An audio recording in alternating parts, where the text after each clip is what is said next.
Welcome to USA, turn 5. They have 76 IPCs to spend. They're going to save 4. And on the Atlantic side of the board, they're going to buy 3 transports, 3 infantry, 2 artillery, and a tank.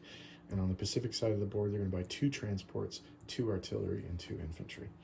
The Americans will be declaring some attacks this round. They are going to attack Normandy, Bordeaux in an amphibious landing with 4 landing craft, 3 with an infantry and an artillery, and 1 with 2 infantry. They will come in as well with the fighter planes and the tactical bomber from the 2 aircraft carriers. There will be an offshore shot from the cruiser, and it will also be supported by a bomber from the UK. In terms of other battles, over here in the Pacific, there will be some landings. They're going to land from Hawaii, 2 transports, 1 with an infantry and an artillery, and 1 with an infantry and a mechanized infantry in Iwo Jima.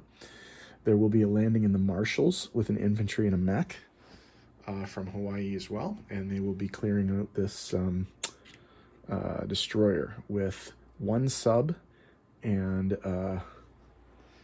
5... actually, you know what? We're not going to bring the sub, okay? 5 planes, 4 fighters, and attack bomber, okay? So let's roll some dice.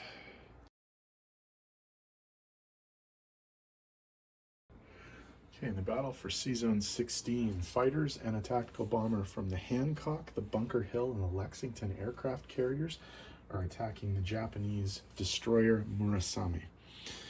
4 3s and a 4. 3 hits, more than enough. And the Americans just have to hope they don't lose a plane here. And they did not. So the sea zone is cleared with no American casualties.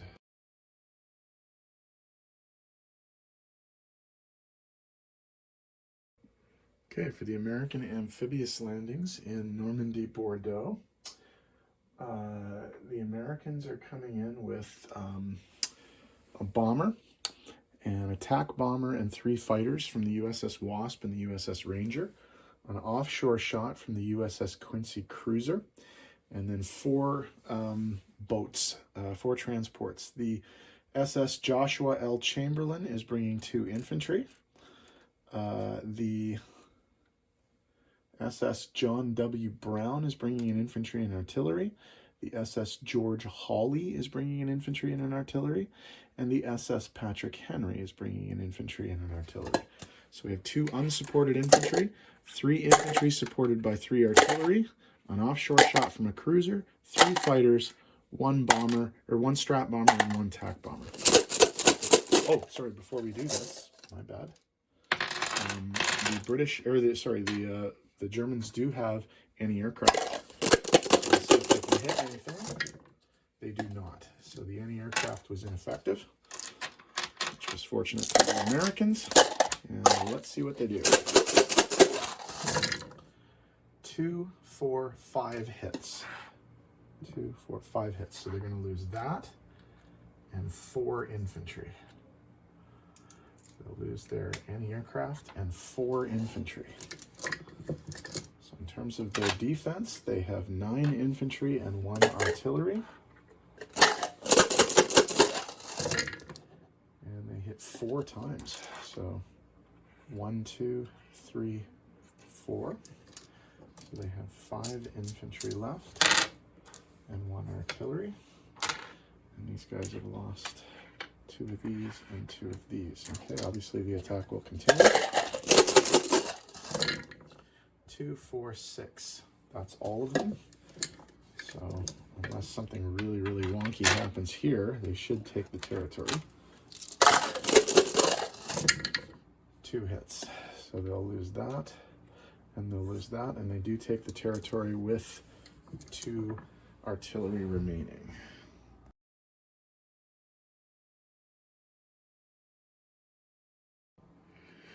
Okay, non-combat.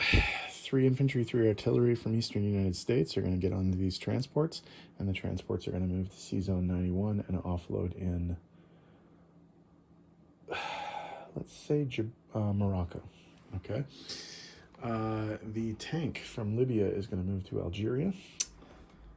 All of the planes that took place in the assault on Normandy, Bordeaux are going to land on the carriers, which are going to come up to C-Zone 110. The bomber will land back in the United Kingdom. Over in the Pacific, what we have happening here is all of the Navy in C-Zone 25 is going to move to C-Zone 17, and all of the planes will land on the carriers there. And then over here in San Francisco, an infantry and a mech will load up onto C-Zone 10, and then the destroyer and 2 subs and the transport will move to Hawaii and offload there. The attack bomber will also go to Hawaii and stay there at the airbase in preparation for jumping off a little bit later. So let me tidy up the board and I'll come back with placement and money. Okay, American placement of new units, 2 new transports in San Francisco, 2 infantry, 2 artillery. Over on the Atlantic side of the board, everything's going into the eastern United States. 3 infantry, 2 artillery, 1 tank, and 3 transports. Oops. Okay, in terms of income, the Americans are going to pick up 1 IPC. Marshall's isn't worth anything, but Iwo is worth 1. So the Americans will pick up 1 from the Japanese. So down here we go from 56 to 57. The Japanese go from 44 to 43. So 57 IPCs base. They saved 4 from last turn, and they have 3 bonuses, 10 for the main United States, the continental United States, 5 for the Central American territories, and 5 for all the Pacific Islands. So 57, 61, 71, 81 IPCs to start turn 6, next turn. France is up next. We'll see what they do. I don't think they'll do anything, so we'll see what happens. Oh, sorry, scoring change. I forgot to add the 2 IPCs for Normandy, Bordeaux. So instead of 57, they're going to have 59. And the Germans come down from 58 to 56. So 59, 63, 73, 83 IPCs to start next turn. So again, France will be up in a sec.